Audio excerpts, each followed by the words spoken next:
What's up, YouTube?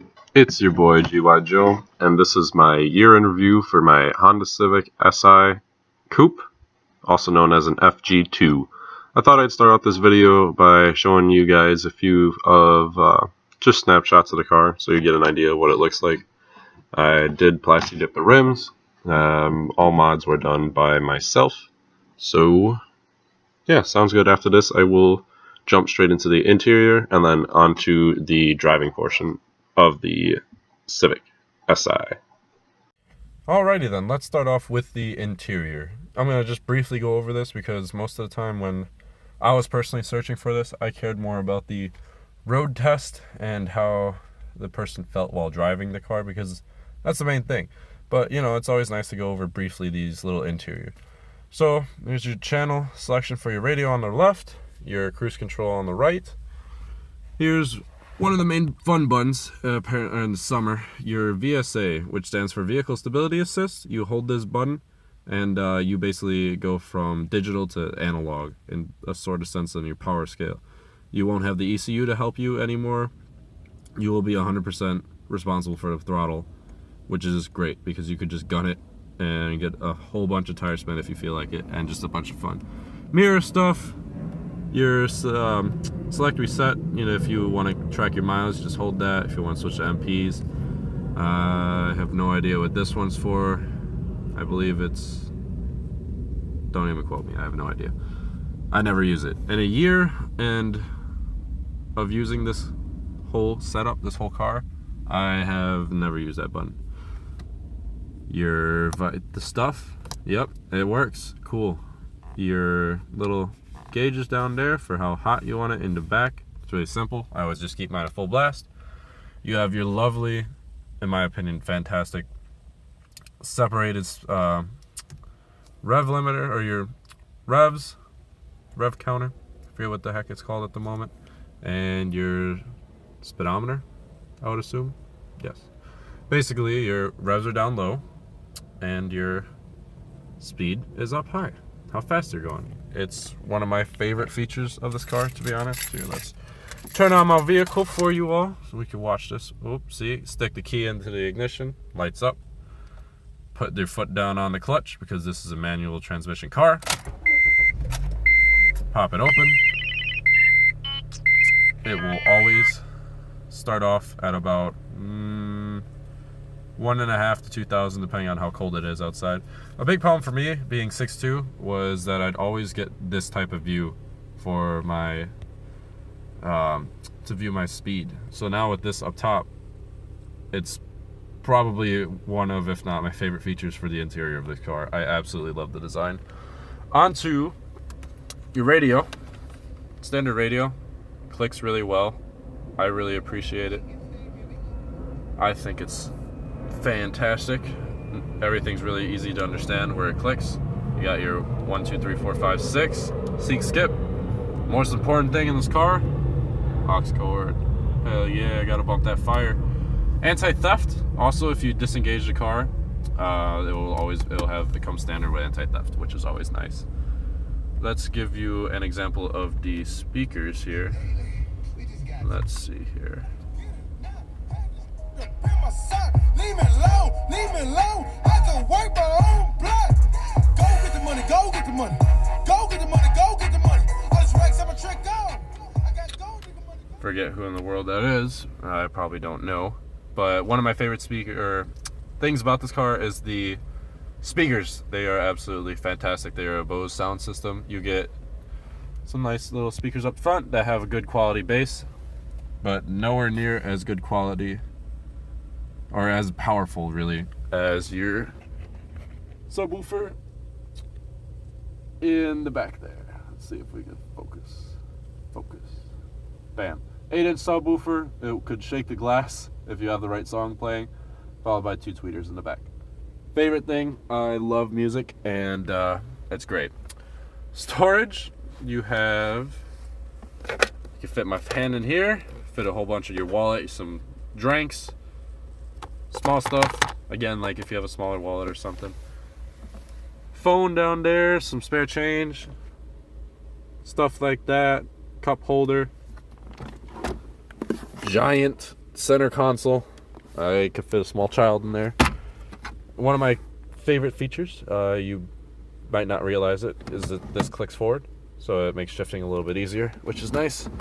Your standard bucket seats with your nice little SI stitching right there to make you feel really cool with active headrests, so you can actually lean back and use them instead of just being passive. Giant glove box. Well, maybe not giant. Your air filter, or your cabin air filter is behind this glove box. You can search up an installation video on how to take it out if necessary. Mods to the car that I have for the interior, definitely not much. One day, maybe.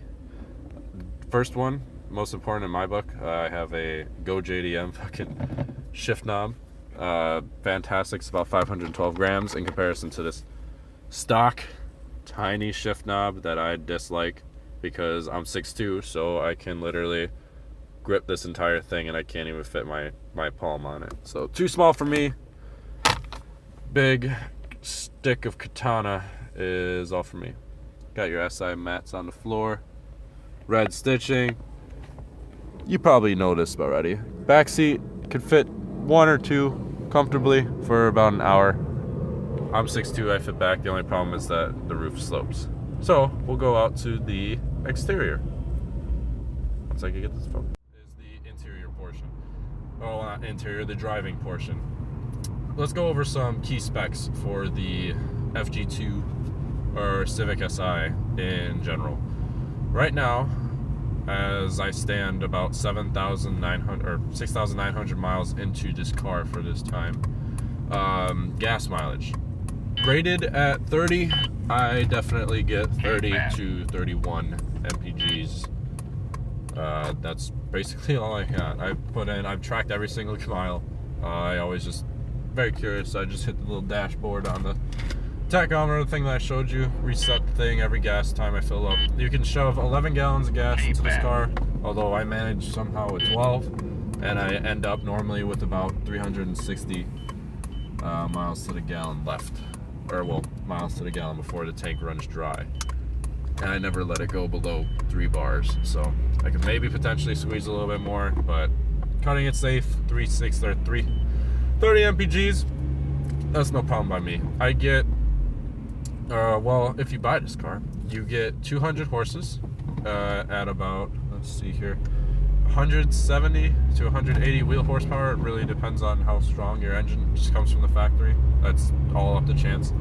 If you're curious on just small engine mods to make your car feel faster and basically liven up the engine, one key portion of owning a Honda Civic is that you can aftermarket every single part in this entire car. You could completely redo this entire car in aftermarket parts, which is phenomenal. Just in case anything breaks, you can always look for aftermarket for cheaper or potentially even just better options.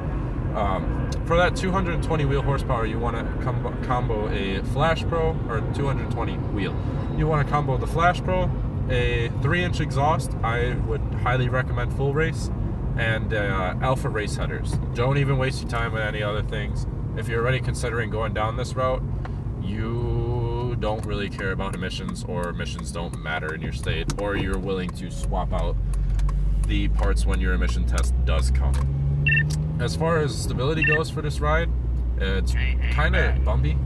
That could be potentially due to the new tires I just put on. I put on Continental DSW 06s, and they cost me about $700, but rated for 50,000 miles of tread life, and they're ultra high performance tires, so they are quite sticky, but they also fare very well in winter conditions, and that was my main concern here.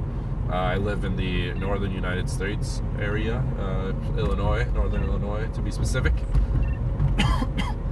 And ow, that hurt my hand. Little pause there, little tack breeze. I get some snow sometimes, and those tires have shoved me through 3 inches of solid snow and ice.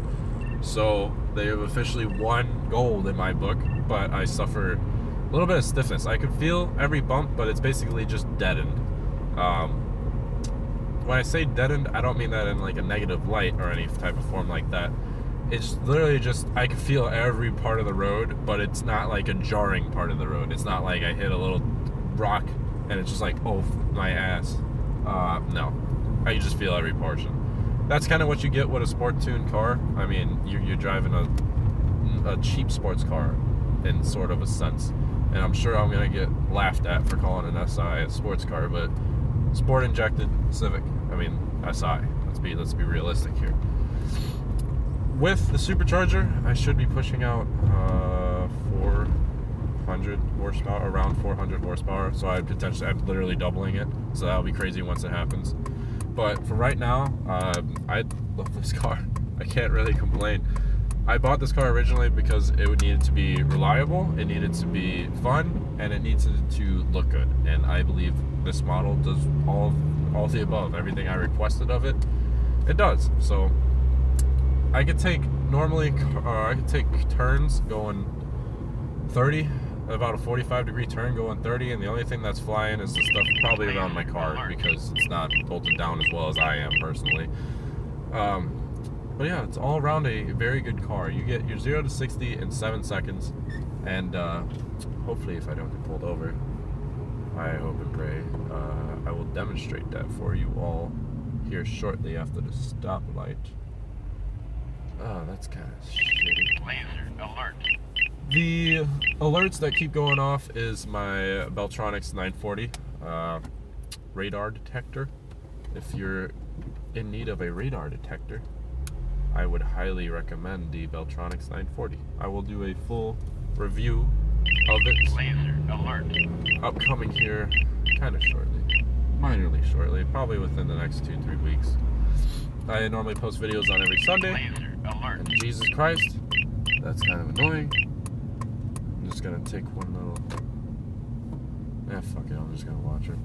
I'm gonna be launching it from 3,000 mile or 3,000 RPM. I just turned vehicle stability assist off, and I will tell you when I reach 60 if you feel like clocking me, because I actually am really curious. I've never done it personally, or like timed myself wise. All right, you ready? Get set.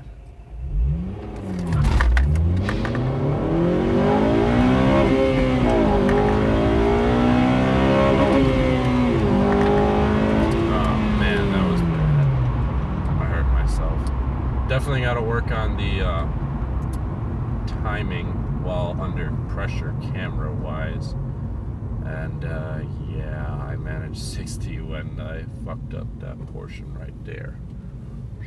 So redo, maybe we will see. Let me see if I can go over here and redo that, because you know, normally I do this for funsies on the weekend.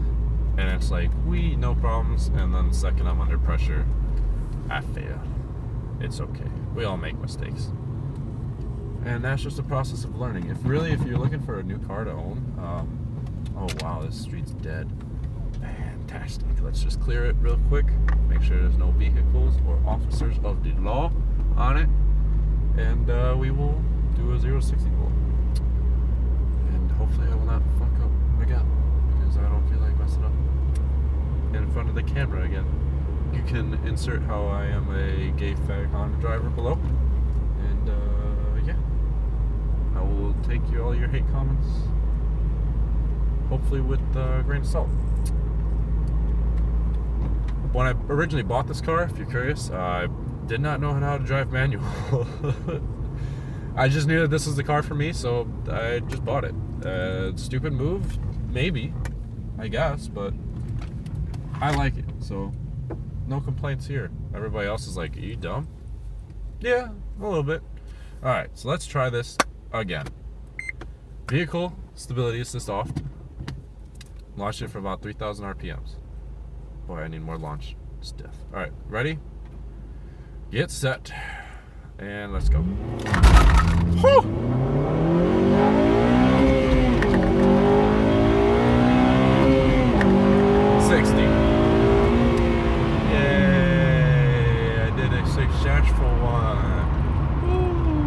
VTEC kicks in at stock.